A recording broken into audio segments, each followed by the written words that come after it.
This is episode 014 of Glioblast-O-Cast. How do I deal with brain fog and forgetfulness?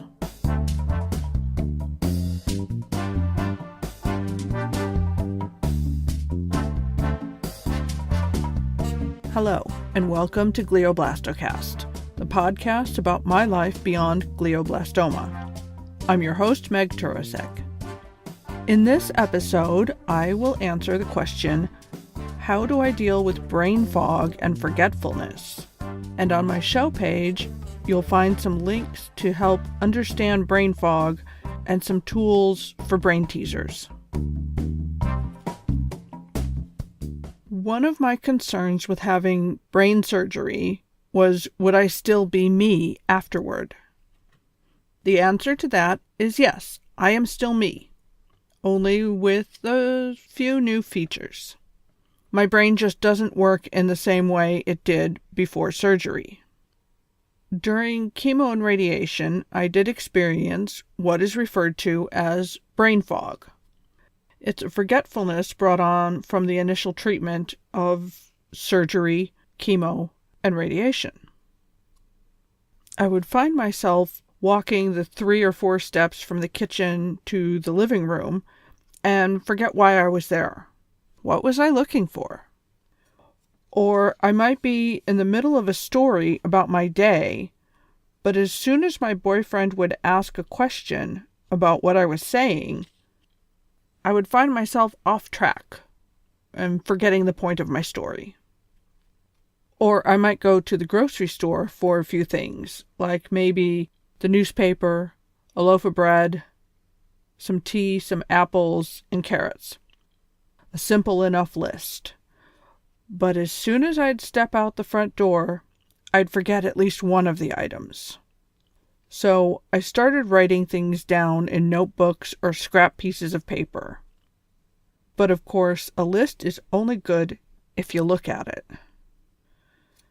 There was more than one occasion where I was in the middle of the grocery shopping, filling my basket, and somehow the list I had in my hand when I walked in was gone, vanished, lost somewhere in the shop. Was it near produce or by the in-store bakery? I would try to remember what I still had to get, but no luck until I got home to see what was missing from the refrigerator. This forgetfulness was annoying and frustrating, as it continued even after treatment ended. I wanted my brain back, and I was getting tired of multiple trips to the grocery store each day.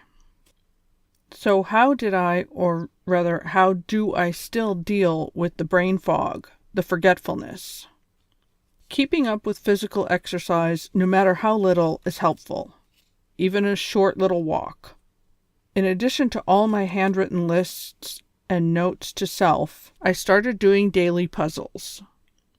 I found it very helpful to have Sudoku books at the easiest level to start and then work up as success builds from finishing them. I also used other brain teasers like the find 10 differences between 2 nearly identical drawings, crossword puzzles at the beginner levels, not yet ready for the New York Times crossword, I can tell you. Playing a friendly game of Yahtzee and serving as the scorekeeper, then adding up to see who won. Just little ways to keep my brain active, but not overstressed. Any fun board game that requires counting steps or blocks or card games like concentration with all the cards face down, you turn over 2 to see if they match, and the object being to remember where a card was when you turn over its mate. I would do small, easy challenges to start, so when I was successful and I could solve the Sudoku or the crossword puzzle, then there's nothing to discourage trying again. It still helps me focus to create a to-do list for the next day, just before I go to bed. I don't always get everything done, but it sure feels good to cross something off the list, to accomplish something. It has helped my memory to make my lists, to take a nap every day, and to not be upset when I forget something. Cutting myself some slack has really helped in accepting the situation and finding my own solutions, living with the new normal. On my show page, I will have some links to some brain teasers that might be some fun. Thank you for listening. This has been Glioblast-O-Cast, episode 14.